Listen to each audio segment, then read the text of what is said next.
If you're into fighting games, you probably heard people say, man, his Oki is crazy, or I lost because I couldn't deal with his Oki, or something like that, or I couldn't deal with his pressure. And if you're anything like me, you probably didn't know what the hell they were talking about. You know, what is Oki? Today we're just gonna try and break it down in plain English. So Oki is short for the Japanese term Okizeme, which means wake up attack, or attacking a player as they get up. In simple terms, Oki is what happens after you knock down your opponent. Once they're on the ground, you get to decide what they're going to do next when they stand up. Think about it like this. Imagine you're playing basketball and other teams turn the ball over. You now have an advantage and you get to decide how to attack.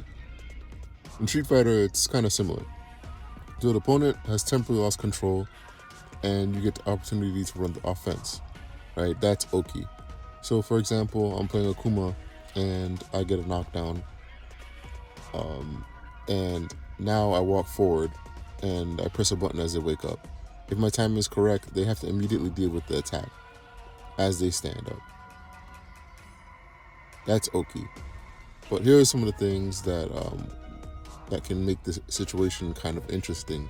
It's about forcing a guess, so it's a guessing game at that point.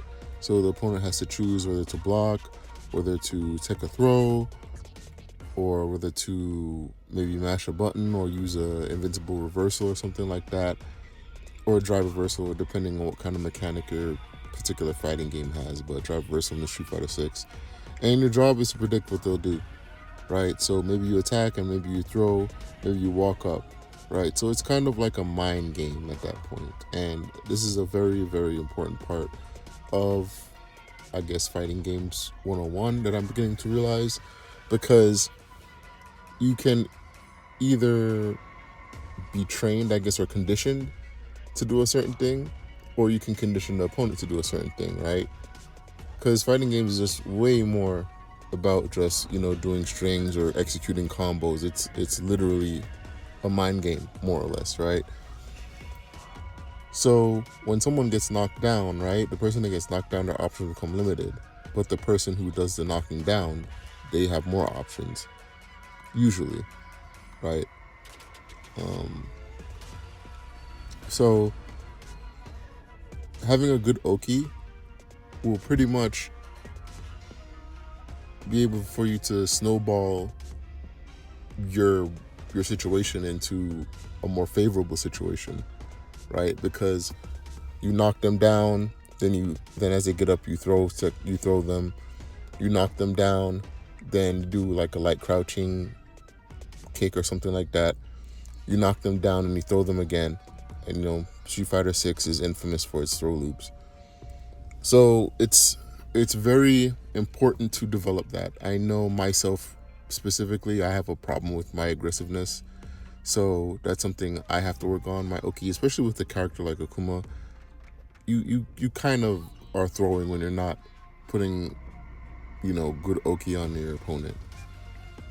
So again, when it comes on to Oki, you knock down your opponent, you pick an option, walk forward, and you make the opponent guess what you'll do next, right? And that way you kind of keep your turn, if that makes sense. The more patterns you see, and the more patterns, I guess, you condition your opponent to be under, the easier, I guess, the game will be, or the match will be, in my opinion. I'm still working on understanding, I guess, the ins and outs of Oki, because I think, like with fighting games, what I realize it's way more